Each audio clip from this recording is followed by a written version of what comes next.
The neon lights above the hospital corridor flickered, casting pale yellow streaks across the pale green walls. I stood near the peeling blue chairs, hands balled up in my pockets, as the low hum of evening murmurs swelled. My mother's voice, though softened for the setting, still cut through me with the precision of a scalpel. "You need to be serious, Daniel," she whispered, her forehead pleated. "Look at your uncle's son, he's working at the Sacco now. A real job." Dad said nothing, his face hidden in the crumple of a newspaper, but from behind the newsprint I caught the twitch of his jaw. The hum of the corridor grew as nurses swept past, their white shoes squeaking on tile. Near the window, my younger sister Grace shifted uncomfortably, clutching the lopsided bouquet meant for Auntie Bate, who was recovering in the ward. It was 3 days after my 21st birthday, and I'd just announced, with all the trembling bravado I could muster, that I was leaving university to pursue photography full-time. "Pictures," Mom's voice caught on the consonants. "How will pictures help you buy land, feed a family? You can't eat pictures, Daniel." My cousin Edwin, persistent as a mosquito, leaned in from the edge of the group. "If you're serious, Daniel, take my photo now. Let me see if you can capture a successful man." He puffed out his chest in his ill-fitting office shirt, smirking for the gathered relatives. Laughter trickled around the corridor. Relatives, family, friends, even Auntie Bates' elderly neighbor joined in, their polite hospital voices not quite low enough. Shame pooled in my belly, hot and prickly. I gripped my camera, my battered old Canon, a hand-me-down from a neighbor whose own son hadn't wanted it. I felt the urge to snap Edwin's photo, to frame him in all his self-importance, and show him a future where none of this would matter. But my hands trembled. I left the camera hanging around my neck and turned away. Later, walking into Auntie Bates' hospital room, I could still hear their voices echoing down the corridor, their laughter stuck to my skin like the red dirt from Kibra after rain. Nairobi is a growing city, full of competing colors and smells, a place where excitement and disappointment twine around each other like the jacaranda trees lining State House Avenue. The city was alive, pulsing, but I moved through it like a ghost for weeks after that hospital argument. Dad barely met my eyes at breakfast. Mom pursed her lips every time my camera surfaced. My siblings treated the subject like a bruise too tender to touch. I started wandering the markets, Kawangwea and city centre, snapping photos of hawkers arranging their tomatoes in pyramids, of boys spinning bicycle tires down dusty lanes, of girls in school uniforms skipping through puddles. I watched the sun break over Ngong Hills, blush and gold spilling across iron rooftops. I let myself become invisible, scuttling through matatu crowds to dander a dump site or pausing at the edge of Uhuru Park to steal a portrait, an old watchman, a Boda Boda driver's wrinkled grin. Some evenings I brought my prints home, laid them on the scratched dining table, hoping to see pride flicker across my father's face, or even the softening of my mother's eyes. But they only looked and nodded, more out of civility than interest, their approval locked away. One night I heard Dad grumble to Mom through the thin wall, "Let him waste his time. The world will show him reality." Reality met me in the form of empty stomachs and unpaid rent. A few shillings came from wedding gigs, rowdy affairs where I ducked drunk uncles and still ended up criticized for missing the key moment. I shot ID photos for job seekers outside the university gates. These scraps barely kept me afloat. I clung to what I could. My friend Jamal let me crash in his one-room flat in Pangani after I could no longer pay my share at home. We shared ugali and beans by candlelight, laughing about the day's oddities. Jamal understood. He was a poet who sold second-hand books because no publisher wanted his verses. "Don't let them bury you before you've lived, bro," he urged as the flame guttered. "There's beauty everywhere, you see it even when no one else does." Some weeks I believed him. Photography demanded more of me than I'd expected. It was not just light and timing.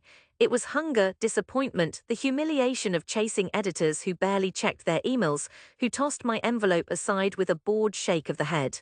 I submitted to magazines and websites, followed visiting journalists around Eastleigh, begged for introductions, explanations, anything. Twice I nearly gave up. When a publishing house lost my negatives, when I found my shot of a Maasai boy, a shot I'd thought was my breakthrough, cropped and uncredited in a glossy magazine, my sense of possibility shrank. I worked for a 3-month stretch in a studio along Tom Mboya Street, shooting passport-sized photos against a fake blue sky. Days went by where I didn't bother to snap a single creative shot, my vision fogged by exhaustion. But the city kept calling. On Sunday mornings, when traffic retreated and Nairobi seemed to exhale, I roamed the streets in golden light, chasing new perspectives. I studied the masters at the Macmillan Memorial Library, run-down art books with torn covers, dreaming in the quiet glow of fading pages. Then came the riots, almost always just around election time. One afternoon, after a rally turned ugly in Massia, I found myself crammed with other journalists behind a battered police barrier. It was chaos, tear gas, the taste of burning rubber, mothers shrieking for their children. The steady thud of boots against tarmac, I could have turned away, but as the crowd parted, I saw a boy, maybe 12, maybe smaller, staring defiantly into the shielded faces of officers twice his size. He threw back his shoulders, not in rage but in something like stubborn hope. I snapped his picture, almost blind from the tear gas. That image changed my life. I sold it to a foreign news agency. For the first time, a real paycheck. The byline was mine, my name, Daniel Maynor, beneath a grayscale photograph that flooded the front page of a European daily. Suddenly, editors returned my calls. Small magazines requested more. A London agency offered a contract, part-time at first, then full. Money began to flow, never as much as the story suggested, but enough. I started doing photo essays on migrant workers, on flower farm laborers in Naivasha, on the matatus painted like football legends gripping the city's bloodstream. I won a regional award. I flew to Addis, then to Paris, my works displayed next to names I'd only whispered to myself before. Everywhere I went, whether surrounded by gleaming gallery walls or bent under the lifting rain in Korogocha, I carried Nairobi within me. And beneath every shot was that stubborn ache, that need to prove I hadn't been foolish to dream. The years gathered softly, one after another. My family aged, my sister finished university. My cousin Edwin, with less bluster now, managed his uncle's hardware shop on Ngara Road. Sometimes I'd see Mom at church bazaars, her voice softer, a flicker of pride in mentioning her world-traveling son, though her eyes still searched my face for reassurance. For a long time, I didn't go home. I told myself I was too busy, but in truth, fear still gnawed at me, a child's fear of returning not good enough. But after my first solo exhibition at the National Museums of Kenya, I realized it was time. The morning I returned, Nairobi shimmered beneath a cloudless sky, jacaranda petals drifting over the eastbound street. I'd arranged for 3 months' leave and rented a truck to carry my framed works and gear. At the edge of Umoja, the traffic thickened and children with toffee-threaded fingers squealed along the curb. My parents' home, a modest 2-story duplex half swallowed by bougainvillea vines, stood unchanged.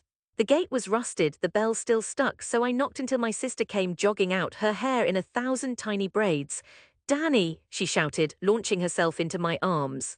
I steadied her, suddenly struck by how much she'd grown, no longer the shy girl from hospital corridors. We laughed, and I took in the yard, the flapping laundry, the call of distant doves. Inside, Mom paused in the kitchen, wooden spoon halfway to her lips, her face slack with surprise. We hugged, an awkward, teary thing full of stops and starts. I sat as she made tea, the familiar aroma of strong Kenyan chai threading through the room. Dad appeared older, thinner, his steps slower, but his smile was real this time, crumpled but real. Later that evening, as the sun dipped, relatives began to filter in, uncles, aunts, even Auntie Bate recovered and hearty. Cousin Edwin arrived, smartly suited, his confidence tailored into something more respectful with age. Mom clapped her hands sharply. "Daniel is back, and he's brought the fruits of his labor. Come and see, all of you." I went to the truck, my heart thrumming, and began to unload the framed prints. Grace helped, careful but eager, lifting each heavy canvas as though it were made of glass. Soon the living room was transformed, photographs propped against walls, balanced on the windowsill, unwrapped and shining. Shots gleamed in afternoon light, the riot boys' determined stare, the silhouette of a Maasai elder beneath star-black sky, city scenes pulsing in color and shadow. Relatives jostled, crowding close, murmuring in quiet awe. Edwin stared longest at a portrait of a young woman balancing a basin of mangoes, her gaze unflinching, a bead of sweat curving down her brow. "You took all of these," he said, voice small. I nodded. Auntie Bate, leaning heavily on her cane, touched the edge of a print gingerly. "Daniel, I saw this photo in the papers when I went to Mombasa, the one of the church procession under the rain. Everyone was talking about it." Mom hovered close, her eyes brimming. "He's been to Paris, to London, to Ethiopia," she announced, pride trembling in her words. "He showed our Nairobi to the whole world." Dad reached out, one thick finger tapping the frame of my award certificate, encased beside the photo that brought me my first real chance. He studied the gold script, shook his head once, then looked at me. "I was wrong, son," he murmured, his voice rough. "I thought your dream was," he faltered, searching for the right shape of regret. "I thought you would fail. I'm glad you proved us all wrongs." Laughter and conversation gathered like music. In that room, surrounded by the scent of stew and newprint gloss, I realized the gap between us had shrunk. Edwin sidled up as we sipped our tea, a nervous smile on his lips. "I'm sorry about before," he said quietly. "You remember at the hospital?" His voice trailed off, shame flickering behind his eyes. "I remember," I said, meeting his gaze. I felt the old sting, but it didn't burn anymore. "But it's okay, we were all just scared."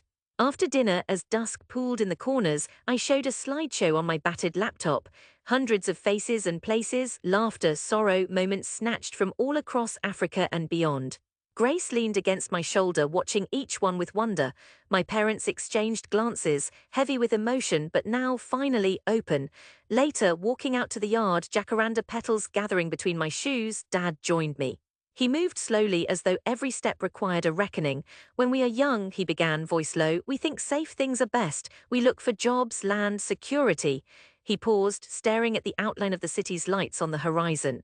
"But you found something bigger. You brought stories back. You showed us what courage really means." I didn't know what to say. The city glowed ahead, alive and breathing, and for the first time I felt its welcome also in my father's words. I stayed 3 months photographing daily life. My mother washing laundry under morning sun, Grace painting her toes on the veranda, Dad weeding the tiny garden plot, his knees creaking but his spirit lighter. I taught a class at a local youth center, lending cameras and guiding hands. Sometimes neighborhood children rushed up to me, asking for portraits, their laughter ringing against the fence. Word spread. Neighbors who'd once shaken their heads when I left now asked, "Daniel, show me how you capture the world." I shot weddings and school performances, gifts for families who'd never before owned a picture more than an inch wide. One day I returned to the hospital where the argument had begun. Auntie Bate was visiting a friend. I walked through that familiar corridor, camera gently swinging at my side, and paused by the peeling blue chairs. A young man waited there, a camera in his lap, hands nervously fidgeting. He looked up, met my eyes, and grinned. "Excuse me," he said, "are you Daniel Maynor, the photographer?" I smiled and offered my hand. "Yes, and you?" "I'm Samuel. I've seen your work. I want to try, maybe if my father allows." I looked down the corridor, the same walls, the same flickering light, but something within me had changed. I sat next to him, the old tenderness for dreams mixing with the steel I'd found through struggle. "Show me your photos," I said. And there, in the same place where my dream was called a fantasy, I bent to look at Samuel's photos and told him the truth. The world is hard, but the world can be beautiful. Sometimes when you return, you find both waiting for you, and that is enough.